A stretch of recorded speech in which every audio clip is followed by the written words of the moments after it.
Prédiction des prochains matchs, conseils fantasy et analyse de la semaine. Fanball, ça commence maintenant. Let's go! À l'émission cette semaine, on a déjà disputé le tiers du calendrier dans la saison régulière de la NFL. Je vous présente 3 équipes surprenantes et 3 équipes décevantes jusqu'à maintenant. Toujours mon top 6 des meilleures puissances de la Ligue. Si vous avez eu des blessures en fin de semaine, des joueurs à surveiller également.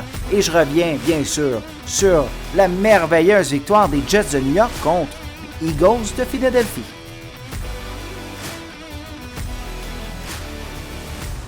Et c'est ça qu'on aime avec le sport. Il y a toujours des surprises. Et si vous pensiez que la surprise, c'était la victoire des Browns de Cleveland contre les 49ers de San Francisco après les matchs de 13h, eh bien, détrompez-vous, à 16h, on a eu encore une plus grosse surprise, peut-être même la surprise depuis le début de la saison, c'est la victoire des Jets de New York contre les Eagles de Philadelphie. À vrai dire, Zach Wilson qui a réussi à surpasser Jalen Hurts, qui a lancé moins d'interceptions, ça faut le dire, mais également moins de touchés. Là, Jalen Hurts qui se retire de ce match à New York avec 3 interceptions et surtout une interception qui a vraiment fait beaucoup de dommages à la fin du 4e quart. Résultat, les Jets se sont sauvés avec la victoire devant leurs partisans. On avait beaucoup de bruit à New York, là. Je crois qu'il y a plusieurs partisans des Jets qui étaient très heureux de voir cette victoire. Et même, on peut commencer à se poser la question, là, si Aaron Rodgers revient en santé avant la fin du calendrier régulier, est-ce que les Jets vont être toujours dans la course pour une place en série, pour une place peut-être dans les équipes repêchées? Mais là, avec une fiche de 3 victoires, 3 défaites, rien n'est joué du côté de New York et les Jets se sont positionnés vraiment là, à un bel endroit dans la conférence de l'Américaine et on se bataille pour une place en série. Qui l'aurait cru là, qu'avec Zach Wilson, on peut dire que c'est bien sûr la défensive des Jets qui réussit à maintenir l'équipe dans cette position parce que c'est pas le travail de Zach Wilson qui fait en sorte qu'il transporte l'équipe sur ses épaules, c'est plutôt la défensive et on l'a vu là, avec l'attaque redoutable des Eagles de Philadelphie, on n'était pas capable de faire des premiers essais au 4e quart. Là. On avait toujours de la pression, les joueurs de ligne comme les Quinnen Williams étaient rapidement là, tout près là, du corps arrière pour le perturber son travail et ça a fonctionné et les Jets ont remporté tout un match contre les Eagles. L'autre rencontre que je veux vous parler, c'est le match entre les Falcons et les Commanders. Mais qu'est-ce qui s'est passé à Atlanta, là? L'entraîneur et le corps arrière ont joué un 4e quart là, désastreux. Vraiment, là, on perdait par 14 points. On décide d'y aller pour 2, même après avoir marqué le toucher au lieu de prendre le 1 point. On aurait perdu par 7 points, là, qui est quand même toujours d'une possession. Je comprends pas pourquoi on est allé pour 2. Ça, c'est peut-être à critiquer à l'entraîneur. Après ça, on avait des problèmes de communication entre l'entraîneur et le corps arrière. On sentait la frustration des deux parties. Et résultat, ça fait en sorte qu'on tire de l'arrière par un touché, par 8 points contre la formation de Washington. Et là, on décide de gaspiller un temps d'arrêt parce qu'on n'a pas réussi à transmettre l'information à temps aux joueurs. Pourtant, c'était après avoir eu un jeu là, qui avait fait arrêter le chronomètre. Donc vraiment, on avait le temps là, de se préparer pour la formation d'Atlanta et on a cafouillé au 4e quart. Vraiment, là, c'est là que on est capable de départager les équipes qui sont des petites équipes aux grandes formations qui peuvent aspirer là, aux grands honneurs. Et on a vu qu'Atlanta là, a vraiment beaucoup de travail à faire pour se rendre là parce qu'au niveau de la communication, l'entraîneur, l'attaque, on était vraiment là, déconcentrés et ça faisait en sorte que les Commanders se sont sauvés avec la victoire. Cette semaine, j'ai décidé de faire changement. Je voulais vous proposer 3 équipes qui m'ont surpris depuis le début de l'année et 3 équipes qui ont été décevantes selon moi depuis le début de la saison. On est environ au tiers de la saison après 6 matchs sur une possibilité de 17. Donc, c'est la belle occasion là, de voir là, quelles équipes, quelles formations qui progressent beaucoup mieux que les attentes et d'autres qui sont un peu plus décevantes. On va commencer par les équipes qui sont surprenantes. j'ai mis les Commanders. Les Commanders de Washington sur ma prédiction de début de saison. Là, je leur donnais là, vraiment là, quelques victoires seulement et on joue pour 500 après 6 rencontres. Les Commanders ont une fiche de 3 victoires et 3 défaites. Des victoires contre les Cardinals, les Broncos et les Falcons et des défaites contre les Bills, les Eagles et les Bears. Je vous dirais qu'à l'exception du match contre les Bears où on n'a peut-être pas été en mesure de jouer une très bonne rencontre, on a quand même perdu seulement contre les Bills et les Eagles. C'est vraiment des équipes redoutables. Donc, si on m'avait dit que les Commanders sortiraient avec une fiche de 3 victoires, 1 défaite, si on exclut les matchs contre les Bills et les Eagles, donc 3 victoires, 1 défaite contre les Cards, Broncos, Falcons et Bears, je pense que si j'avais été un partisan des Commanders, j'aurais automatiquement accepter cette transaction, ce deal, parce que vraiment, là, on est surprenant. On n'a pas affronté nécessairement des grosses formations, à l'exception des Bears et des Eagles, mais on a réussi à battre les matchs qui étaient à portée de main. Et la défensive des Commanders recommence à retrouver son aplomb là, lors des moments importants. On a des bons secondaires, une bonne tertiaire. On a le Québécois Benjamin Saint-Just là, qui joue du bon football, a connu sa première interception cette année là, contre le match contre les Falcons d'Atlanta. Donc vraiment, là, on commence à jouer du bon football sur la défensive à Washington et ça fait des résultats pour les Commanders de Washington. Donc ça, c'est la première équipe qui m'a surpris depuis le début de la saison. La deuxième, c'est les Colts d'Indianapolis. Vraiment, 3 victoires, 3 défaites. Encore une fois, je pense que pour la formation d'Indianapolis, j'avais donné 4 victoires dans la saison. Donc après le tiers de la saison, on est dans une bonne posture de dépasser les attentes. On a des victoires contre les Texans, les Ravens et les Titans. Quand même, là, Ravens et Titans sont... c'était censé être des bonnes formations, les Ravens le sont, et des défaites contre les Jaguars de Jacksonville à 2 reprises et une défaite contre les Rams. C'est vraiment Richardson qui semble transporter son équipe. Avec Gardner Minshew, on a peut-être un peu moins une attaque explosive, mais toutefois, les Colts sont toujours dans la partie après 6 rencontres, toujours dans la course pour une place en série et vraiment 3 victoires, 3 défaites. Encore une fois, c'est surprenant selon moi pour les Colts d'Indianapolis. Et la dernière équipe qui m'a surpris depuis le début de la saison, c'est les Browns de Cleveland. 3 victoires, 2 défaites, et ce sont des victoires contre les Bengals, les Titans et les 49ers de San Francisco. Oui, c'est une victoire à cause d'un botté de placement raté là, de San Francisco, mais quand même, on a réussi à rester dans la partie et on a freiné l'attaque des 49ers. On voit vraiment que les Browns de Cleveland ont une superbe défensive. Il faut maintenant que l'attaque commence à suivre, là, qu'on inscrive un peu plus de 20 points par rencontre là, de manière assez régulière là, parce qu'on n'a pas signé un Deshaun Watson là, à environ 50 millions de dollars par année, contrat garanti pour inscrire 12 points là, par match ou 13 points ou 17 points. Là. C'est vraiment là, ridicule là, du côté de Cleveland, mais on a tellement une défensive qui est... explosive, solide, ça fait en sorte qu'on est toujours dans la rencontre semaine après semaine. Donc vraiment, c'est mes 3 équipes qui m'ont surpris depuis le début de la saison, les Browns, les Colts et les Commanders. Maintenant, les équipes qui m'ont déçu, les équipes décevantes depuis le début de la saison, et c'est là que ça commence à se gâcher là, pour ces formations. La première que je voulais souligner, c'est les Titans. J'étais le premier à mentionner dans les épisodes antérieurs du balado Fanball que les Titans, pour moi, c'est une équipe qui est toujours sous-estimée, et à vrai dire, on a visé en plein dans le mille, là, parce que les Titans n'ont pas été en mesure de vraiment... là, offrir du bon football de qualité pendant 4 quarts consécutifs là, pour leur match. Souvent, on connaît un bon quart et après, on s'effondre ou on est toujours en train de jouer du football de rattrapage et l'équipe du Tennessee n'est pas bâtie pour faire du football de rattrapage. On a Derrick Henry, justement, pour contrôler le temps et marquer des points en raison des jambes et du corps de Derrick Henry, pas pour combattre des retards avec le bras de Tannehill. Et là, encore une fois, là, pour Tennessee, c'est une autre lourde perte. Là. Tannehill qui a quitté la rencontre. On verra là, si cette semaine, il sera en mesure de revenir au jeu, mais ça sent pas bon là, du côté du Tennessee. C'est des victoires contre quand même les Chargers et les Bengals, donc deux très bonne formation dans la NFL, mais des défaites contre les Saints, les Browns, les Colts et les Ravens. C'est vraiment là, des matchs qui étaient peut-être un peu plus à portée de main qu'on n'a pas réussi là, à saisir du côté des Titans. Là, on est en congé cette semaine pour la formation du Tennessee et j'ai regardé le calendrier.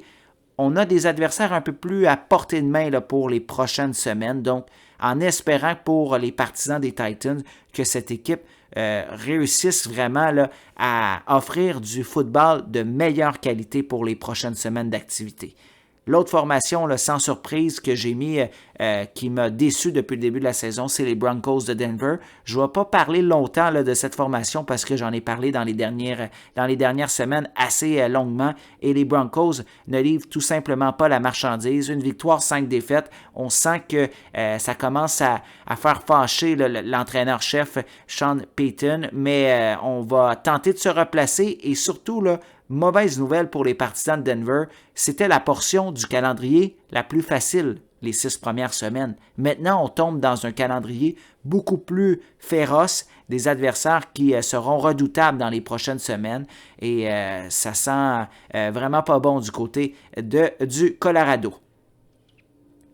La dernière formation qui m'a déçu jusqu'à maintenant, c'est les Saints de la Nouvelle-Orléans. Vous le savez, hein, au début de la saison, j'avais mentionné que c'était des séries presque garanties pour la formation de la Nouvelle-Orléans. Là, on est à 3 victoires, 3 défaites dans une division assez facile, mais on n'est pas capable là, de se départager là, des adversaires. On a des victoires contre les Titans, les Panthers et les Patriots.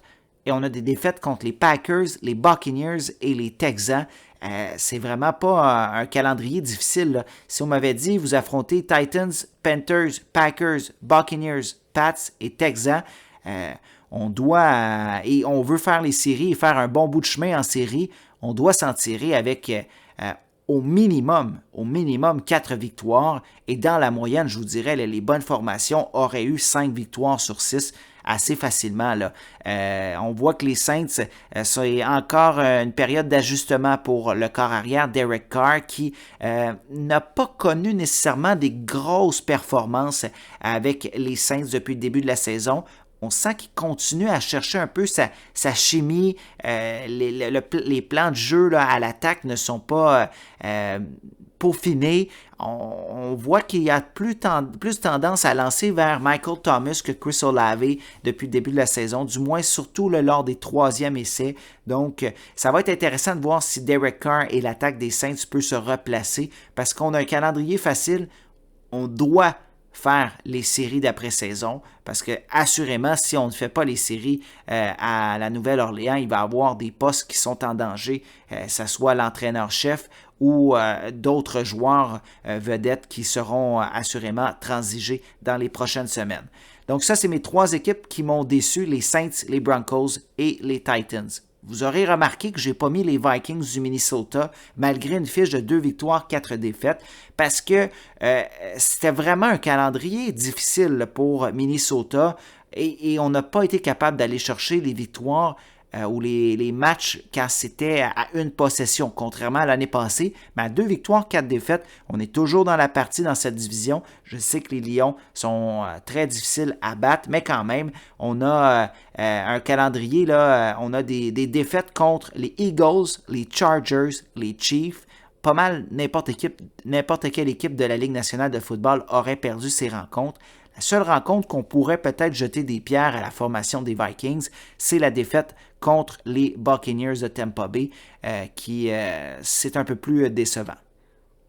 J'ai parlé des équipes décevantes et des équipes surprenantes. Maintenant, parlons de tout simplement les meilleures puissances de la Ligue nationale de football. En position numéro 6, les Jaguars de Jacksonville. Vraiment, là, on sent qu'on commence à se replacer. On savait qu'au début de la saison, on est peut-être parti là, avec une défaite surprise, mais par la suite, on a réussi à se repositionner et on commence là, vraiment à trouver une formule gagnante. Travis Etienne est très en confiance lorsqu'il porte le ballon, contrairement à l'année passée, et c'est ça qui peut être dangereux pour Jacksonville parce qu'on a un meilleur jeu au sol que l'année dernière. L'année dernière, on se fiait tout simplement à Trevor Lawrence et son bras. Là, on a de l'appui au niveau du jeu au sol. Et si Trevor Lawrence commence et continue à créer une belle chimie avec ses receveurs de passe, ça peut être vraiment une attaque des plus redoutables dans la ligue jusqu'à maintenant. Position numéro 5, on a une baisse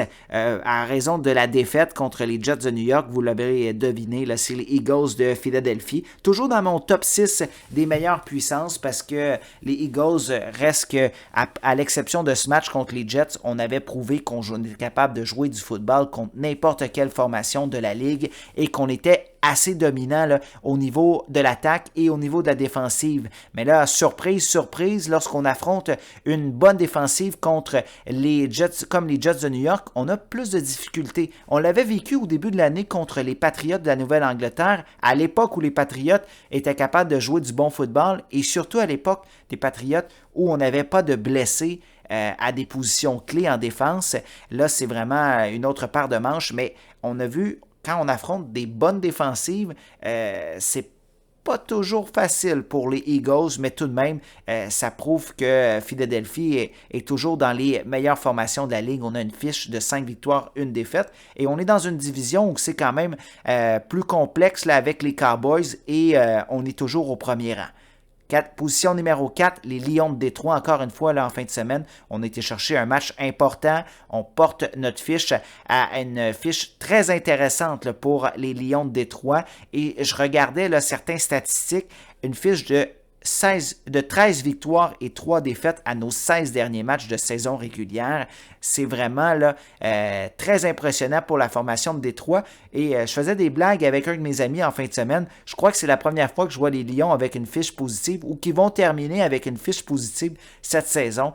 Vraiment, là, depuis toute mon enfance. Donc, vraiment, bravo à la formation de Détroit et qui nous montre qu'ils sont capables de jouer tant au niveau de l'attaque avec Jared Goff qui joue du très bon football, mais surtout la défensive. L'année passée, on se rappelle, c'était toujours des matchs qui finissaient, là, par exemple, 42-35 parce qu'on n'avait aucune défensive et on avait beaucoup de pression à l'attaque de performer. Cette année, là, on est capable de faire des blocs et une défensive très solide à des moments opportuns, ce qui fait en sorte que les Lions n'ont plus besoin là, de marquer là, 40 points pour espérer remporter la partie. La preuve, c'est qu'en fin de semaine, contre les Bucks de Tampa Bay, on les a limités à seulement 6 points. Et on se rappelle au début de la saison, contre Kansas City, c'était moins de 20 points également qu'on avait réussi à accorder à la formation de Kansas City, qui est une des meilleures attaques de la Ligue. Parlons de Kansas City, c'est ma 3e position dans mon top 6 cette semaine. Les Chiefs sont toujours les Chiefs. Très bon, 5 victoires, 1 défaite. La seule défaite, c'est contre Détroit. On est à 5 victoires consécutives. Ce pas nécessairement des adversaires là, redoutables que l'on fait face, mais on réussit à remporter ces matchs et c'est ça l'important du côté des Chiefs de Kansas City. Maintenant, position numéro 2, 49ers de San Francisco. On a descendu d'une position pour San Francisco en raison de la défaite contre les Browns de Cleveland, mais on s'entend que c'est une défaite parce qu'on a raté un placement, sinon c'était une victoire et on serait toujours au premier rang. Mais ça prouve que San Francisco n'est pas parfait. On a vu, on a affronté une très bonne défensive et on a eu un peu plus de difficultés. Brock Purdy n'était pas toujours à l'aise dans sa pochette et résultat, San Francisco n'a pas réussi à faire ce qu'il voulait là, sur le terrain de football, mais assurément, là, on va être capable de rebondir dans les prochaines semaines pour la formation de Kyle Shanahan. Et la position numéro 1, c'est un retour en première place pour cette formation de la Floride, c'est les Dolphins de Miami. Encore une fois, là, on a des blessures à Miami et on réussit de marquer des points de n'importe quelle façon. Bravo à la formation de Miami qui montre qu'ils sont capables de jouer du très bon football. Peut-être pas nécessairement les meilleurs adversaires dans les dernières semaines qu'on a fait face, mais il ne faut pas oublier que les Dolphins ont réussi à battre les Chargers dès le début de l'année là, à Los Angeles. Donc vraiment, là, c'était une victoire très importante pour la formation de Dolphins. Et c'est dès cette première semaine qu'on a commencé à dire « OK, les Dolphins vont être dans l'élite cette année. C'est justement en battant des grosses formations qu'on est en mesure d'évaluer les équipes. Mais Miami, lorsqu'on a fait face aux Chargers et contre Buffalo, on l'a échappé par contre. Mais sinon, c'était la seule défaite, c'est contre Buffalo. Le reste, on a réussi à remporter nos rencontres. Donc, bravo à la formation des Dolphins de Miami. Donc, je rappelle mon top 6. 6e position, Jacksonville. 5e position, Philadelphie. 4e, Détroit. 3e, Kansas City. 2e, San Francisco. Et 1re, Miami. Et là, cette semaine, ça va être à surveiller parce qu'on a 6 équipes en congé. Les Panthers, les Texans, les Cowboys, les Jets, les Bengals et les Titans. Donc, c'est presque assuré que vous avez au moins un ou même 2 joueurs qui sont en congé. Là, je vais juste regarder. Là, on a les Bengals, on a les Cowboys. Là. C'est des équipes qui font énormément de points au tableau. Là. C'est certain que vous avez des joueurs des Bengals, des Cowboys, des Titans à la limite. Même pour les Texans de Houston, là, depuis le début de la saison, on a certains joueurs là, comme Tank Dell qu'on a été chercher, Nico Collins, même CJ Stroud comme quart arrière qui vont être en congé cette semaine. Donc, il faut s'ajuster. Et je vais vous nommer quelques joueurs justement que je me suis mis sur ma liste à surveiller et que je vais sûrement aller chercher là, dans mes agents libres. Entre autres, le receveur Quentin Johnson des Chargers de Los Angeles. Je crois qu'avec la blessure de Mike Williams, si vous ne l'avez pas fait la semaine dernière, c'est encore un candidat qui est possible. Sinon, il y a Zay Flower. Hein? J'en parle depuis déjà plusieurs semaines avec les Ravens de Baltimore. Encore une fois, cette semaine, il a montré qu'il est le receveur vedette pour la formation des Ravens de Baltimore. Si on exclut Mark Andrews, il a marqué un touché en fin de semaine. Donc, bravo là, pour ceux qui ont décidé de faire partir Zay Flower. A fait plus d'une dizaine de points cette semaine. Mais ça peut être une belle option là, pour justement remplacer quelques joueurs qui sont en semaine de congé. Sinon, je vais vous nommer 3 porteurs de ballon parce qu'on a eu plusieurs blessures dans les dernières semaines à cette position qui pourraient éclore et qui pourraient justement vous dépanner. Ezekiel Elliott, ça fait 2 semaines qu'il joue avec les Patriots et on sent qu'on a de plus en plus confiance en lui. Et justement pour Stevenson, qui est le porteur numéro 1 des Patriots, il ne semble pas jouer à 100%, s'est blessé lors de la dernière rencontre. Ça va être intéressant de voir si cette semaine, il sera de la formation partante ou on va justement donner un plus grand rôle à Ezekiel Elliott qui pour l'instant montre qu'il est capable de jouer encore du football de qualité. L'autre porteur de ballon que j'ai mis sur ma liste, c'est Craig Reynolds. C'est le 3e porteur de ballon des Lions de Détroit. Mais à Détroit, on a de la difficulté à garder en santé nos porteurs de ballon. Et il risque d'avoir une rotation. Donc Reynolds a terminé le match contre Tampa Bay, là, la position de porteur de ballon numéro 1 des Lions pour l'instant, avec des blessures de ses coéquipiers. Mais quand même, peut aller chercher quelques points importants, surtout si il se retrouve tout seul dans la formation. On sait que les Lions adorent courir et on peut compter justement sur une des meilleures lignes offensives de la Ligue. Donc, à chaque fois qu'on touche le ballon, lorsqu'on est derrière une de ces lignes offensives aussi dominantes, c'est presque assuré qu'on va chercher un 2 verges à chaque course. Donc, après ça, là, après 2-3 verges, on doit faire face à notre premier adversaire, donc c'est beaucoup plus facile. Ezekiel Elliott là, peut vous le confirmer lorsqu'il courait là, à Dallas derrière la puissante ligne offensive il y a 3-4 ans là, de Dallas. C'était beaucoup plus facile que lorsqu'il court derrière la ligne offensive des Patriots qui a beaucoup plus de difficultés cette année.